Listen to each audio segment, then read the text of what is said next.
Hey people, Blue UK Jazz Dance, Rebirth of the Kool Volume 1, dedicated 110% to my legacy people. Now, since over the last few years, last 7 years, I've been really promoting a quote that is part of my campaign, probably rock campaign, the Rebirth of the Kool campaign.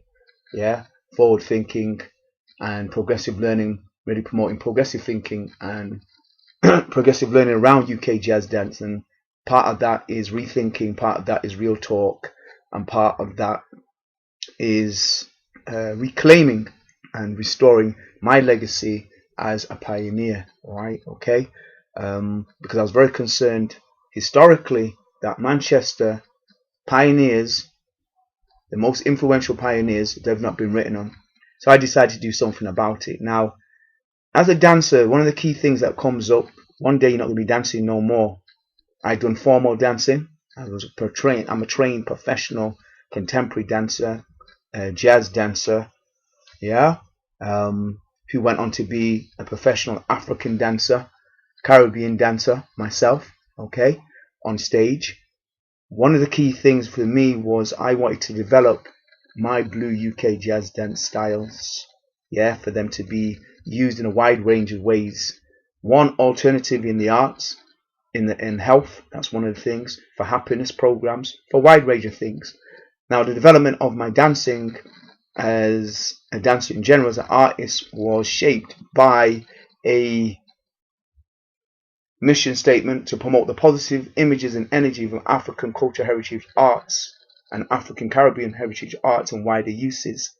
Now, that quote was created in 1984 after reading a book called Black Dance, and it very much came important to me because what happened was I was promoting ballet, I was promoting tap dancing, I was promoting contemporary dance in 83. So when I was in 1983, me being at Manchester Youth was seen as a big thing, was seen as a huge thing, because there wasn't many black dancers dancing contemporary at that time.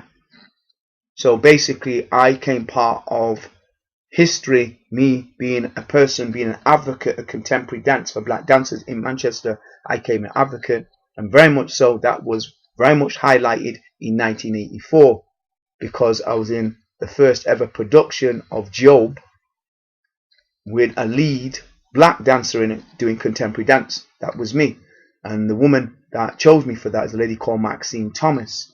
Now, Maxine Thomas was a great lady that I met in 1981. Simply a short story. I went to Loretta College for a week, and I went to the dance class. She couldn't believe my abilities. She said, "Where did I learn my skills?" I said, "Well, I've been dancing freestyle dances all my life. Well, I've had an interest in dance. I study dance. I study movement. My athletic ability was not natural. It came through sports, and I'd been in sports excellence, and I transferred my athletic ability from my home, that my mum and dad, from the abilities at home, because my mum and dad trained me, my brother and the peers in the community, to my school sports. And my school sports recognized I was a prodigy sportsman, and they pushed me by allowing me to do sports in every year for them above. They told me you had the ability to play for all the teams above in football, athletics and cricket. They were the three key areas. Now, my parents didn't stop me from doing that. The reason was simply this: I had been severely bullied, and I was already a sensitive child. I had sent to the Caribbean for rehabilitation, and I'd come back, and part of my parents' plan was to make sure I was involved in as many self-expressive, creative activities as possible, because I'd gone inside myself. I was already shy already, but I used to dance at home very, very easily, mimicking my parents. But I had stopped doing that. That's how my parents knew something was wrong. Anyway, when my teacher made them aware that I had an exceptional sporting ability and that I could play for each year above, my parents said, "Go and do it." Why? Because you need to fast track what you've lost. You've lost a lot in your early years at home due to special education needs, which I didn't know about, was dyslexia at the time, which is called slow learning, but also because you need to mature. You lost a type of maturity in the sense of your emotional development. So what fast tracked it was me being involved in sports, because one of the key things with sports, I had a maturity that other players did not have. In the game, with my learning, training and development in my performance, I was like a 8-year-old coming a 16-year-old. I very much knew how to play the game, the games I was playing in with people. The reason was because I came from the slums. In the slums, they take sports seriously. In the slums, kudos is given to people who are good at sports. Yeah, very much so, more than academically. If people can dance in my community and you can play sports in my community, you get kudos. And so what happened, black males immediately recognize that and they work on that, as well as academic study. But you don't, in academic study in our black community, is just like, you just are. If you're clever, you're clever. But if you're good at sports, it's actually commented on. If you're good at dance, it's commented on. If you're good at martial arts, it's commented on. In the streets, in your home, wherever you go, you start to be recognized as a special person. That's just how it is. The street gives you kudos, and you want that, because the mainstream society is not giving you no kudos. So you don't look to that. Do you know what I'm saying? So what's important for me to tell you about is career transition. Yeah, was I nurtured my son in 1985 to be a dancer. In 2003, I set up a company called Freestyle Dance Crew with my son, who is now a top hip-hop dancer. And we merged styles, his style and my style, we merged together. Because I wanted a company where I gave my full career, my full commitment to it with my son. I wanted to come from a family which was committed to our traditional performing arts and our urban performing arts and our contemporary performing arts. That never had happened before, and I started it in 2003. And it happened after going to an event called Decibels. Decibels came to Manchester. It was part of Arts Council of England initiative for African diaspora artists who had not been given international opportunities to spread the work that they had done in Britain.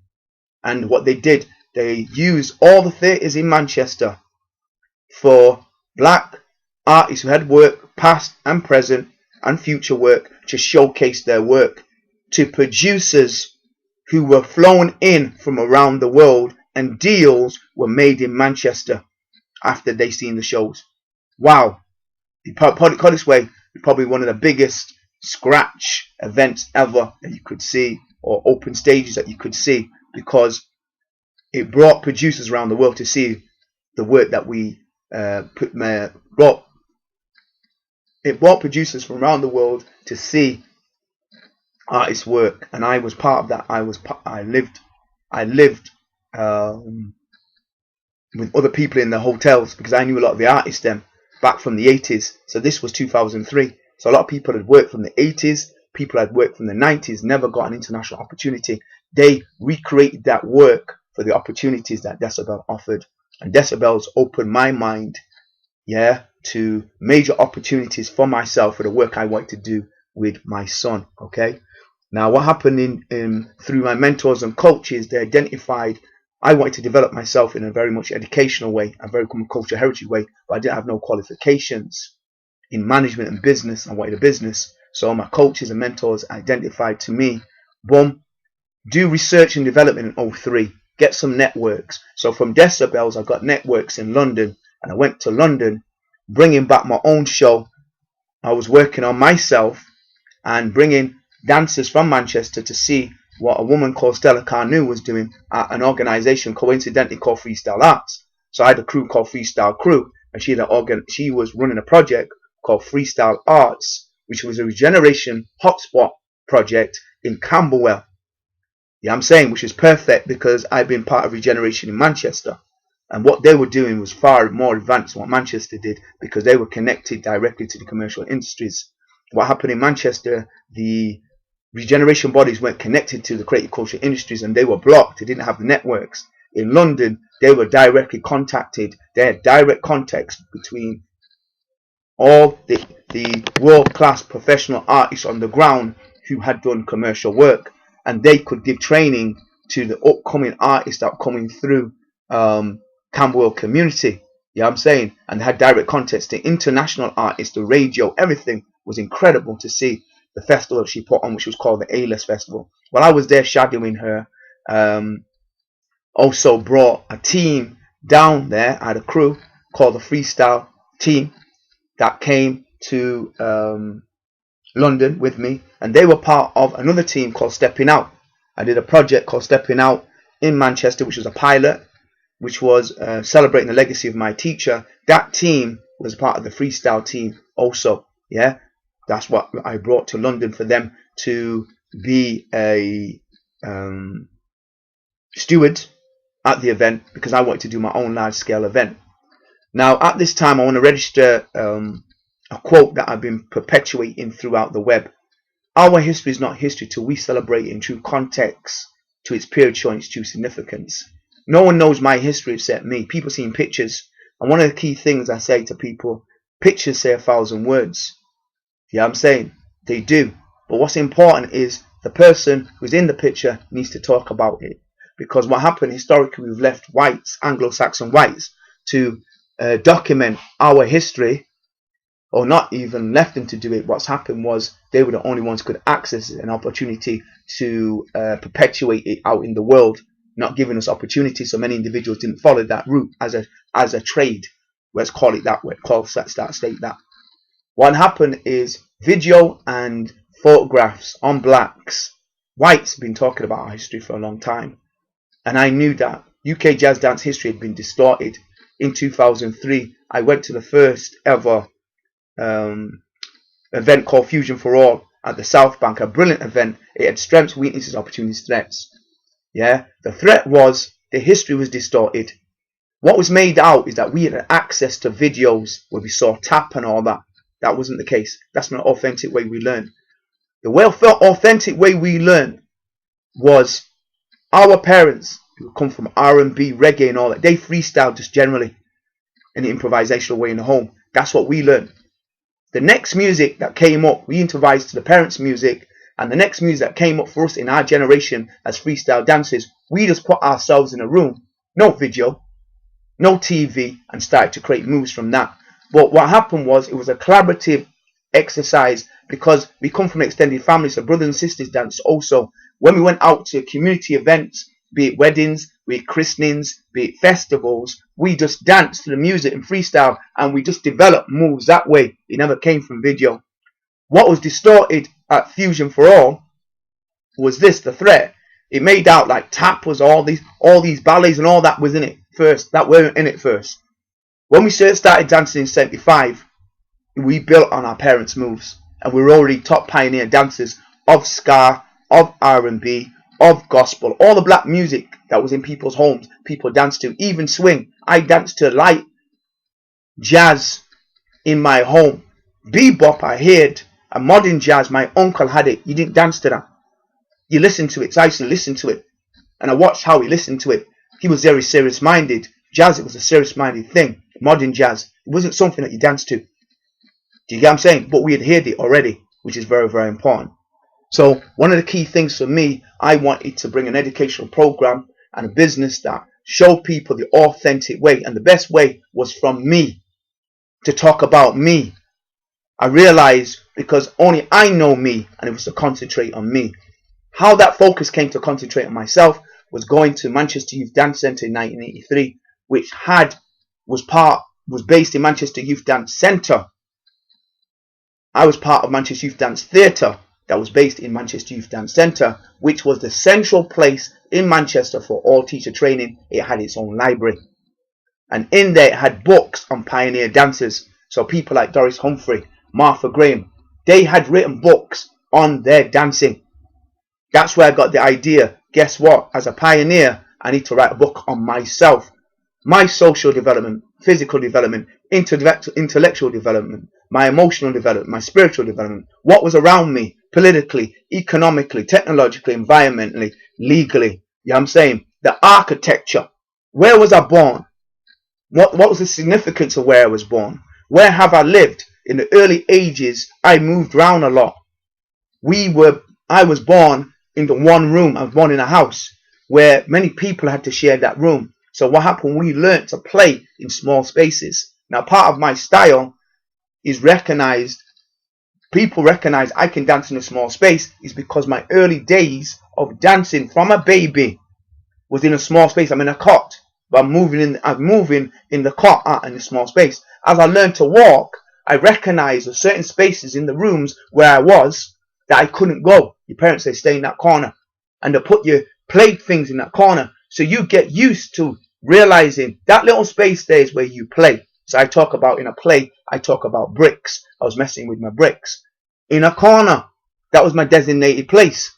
And when I finished with the bricks, I had to put the bricks back into the box, my brick box. My parents taught me self-management of what to do with my bricks once I play with them. You can't just leave them around, son. You got to pick them up. And that's a little baby. You have to understand these different things. So what was important, as I said, people know the context of UK jazz dance to me. I recognized that from a long time ago. As a baby, it made me feel happy. I like to do it because it's fun. I like to do it because it's a way to spend time. Freestyle dancing is a way to spend time with my parents and my community. But most importantly, to spend time with my brothers. My brothers were top dancers. I love them. And I love spending time with them. And I love spending time with them other people who like to dance. That's how the crews came up. But me and my brother had a crew. And I identified to people in that crew through church activities. We were part of Young Christian Workers leadership program. We met all the Caribbean people on retreats who were Catholics. And we danced there. So when people talk about history today, how the dance developed, there's a distortion because it's not coming from a black perspective within our communities. The dance never started in no city. We transported the freestyle dancing into the city. We just interpreted the music all from the beginning. This art form is a freestyle interpretive dance form that changed from freestyle from 1975 was freestyle to 1978. When 78 came, the music that changed it was jazz fusion, and jazz fusion basically is modern jazz, but a watered down version. That's all it is, but a modern version with electronics and all that. But it's modern jazz, learning, thinking and development, pushing the boundaries of the music. Yeah, that's what you do. Well, the dances, we started to learn the music, learning, thinking and development by listening to it first, and then getting albums and then reading the back of the albums about the creativity that was being used by the musicians. That was a key thing to do with modern jazz, and we started to evoke it in our dancing. So Colin Curtis, #1 DJ in Manchester, recognized around the country, identified, used to see the dancers experiment. Where do we learn the experimental mentality from? It was from the records we read. We knew jazz fusion was experimenting with the music, and they were looking at art also. Weather Report was a key album. Weather Report, key albums, and the back of the albums, what Wayne Shorter was doing, and a few of the musicians, they were art students who were musicians also. We started to become art students and musicians and dancers, learning that thinking. And the thinking started with our parents, because what they did, when you see our parents dance, they never kept the dance styles the same. They experimented with the dance styles. Because why? They're the original people. Were in the 50s when modern jazz was here. 50s and 60s modern jazz. My dad was here in 60s. My uncle was here in the 50s. Modern jazz took off in Manchester in an unprecedented way in the 50s and 60s. There's a book written called Modern Jazz in Manchester. It's called Keepers of the Flame. The book was written, and came out in 2010. It talks about 1946 to 1972. Manchester was one of the key places in the country, the second place outside London, to be promoting modern jazz. Everybody from around the world, the best and the finest professionals, were on the doorstep of Manchester till 72. And guess what came in 75? A new jazz dance. 3 years later. You think the seeds of them being the city didn't come to us? Of course they did. But we were denied that knowledge. People just thought we just got up off reggae and created this dance. No, it never happened that way.